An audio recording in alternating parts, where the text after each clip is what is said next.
Rolling. Hi, my name is Tim Duffy. We're here doing a gubernatorial interview with candidate Frank Caprio, who is currently the General Treasurer. Thank you for agreeing to interview Mr. General Treasurer. Do you want to start with any opening comments that you'd like to make relative to what we're talking about, which is education? Well, education obviously is the key to the success for our community and for the kids. My wife is a high school teacher. She's been teaching at Central High School for the last 18 years. My dad was a high school teacher for 7 years, so I come from a household that obviously has spent time in the classroom and understands many of these issues very well. So I look forward to answering your questions. Okay.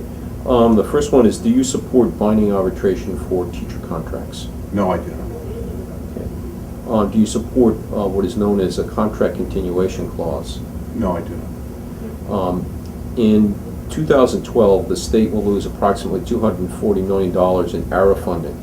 At the same time, we're enacting an education formula that requires an increase of 2.5% of the state share of education. Do you think you'll be able to honor the commitment of the new funding formula to increasing by 2.5%? We need to honor the new funding formula. It's a very important step in our state to have a predictable formula that follows the student, and we need the money to get into the classroom where it benefits the children, and so it doesn't get eaten up in other places in the bureaucracy. Okay. This year, 11th grade students will be taking their assessments, their kneecap assessments in math and English. The results of those tests will count for 50% of the graduation requirements in 2012. Past performances on the tests indicate that a lot of students, thousands of students, may not achieve a passing grade. How do you plan on addressing this issue? Well, in the past, the kneecap test was not a test where it mattered that much to the students. Now that it does count towards their graduation rate, through my discussions with leaders in the state on education, they see that the results already have started to rise and will continue to rise because the students now have a stake in the game, so to speak. We also need to make sure that the curriculum is aligned with what's in the tests, that we have proper training for the teachers, understanding how the tests are put together and the topics that are covered. So I believe the state is moving in the right direction with that, but the big point is that the students, because it does count towards graduation now, are going to take those tests with a lot at stake and are going to put a full effort in.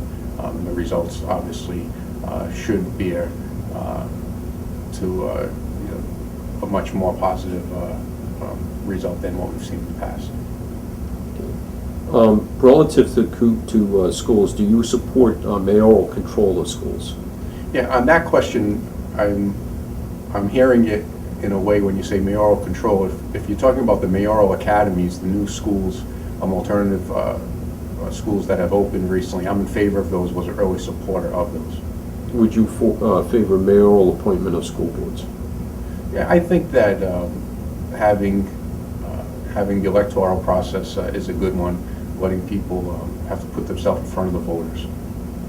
Would you repeal the Carullo Act? No, I would not. The Carullo Act has put disputes when it comes to funding in front of a neutral arbiter, being a state judge, and I'd rather have it there than in front of officials that are part of the bureaucracy of the education system. Should city and town councils ratify or negotiate school contracts instead of school committees? Well, I believe that the council should have a say in the process and at least ratify the contracts, if not get more involved with the negotiations. They are the ones that have to allocate the money for it at the end of the day, so I'd like to see the councils have much more involvement in that process. In your opinion, what are the keys to improving classroom instruction? Well, when you talk about what's going on in the classroom, first of all, you have to listen to the teachers, and you have to have a collaborative approach that focuses on what's going on in the classroom with the teachers, the children, and the parents all being part of the focus. So I am a true believer in having the teachers have more of a say in how the classroom operates, and that you have to listen to the teachers.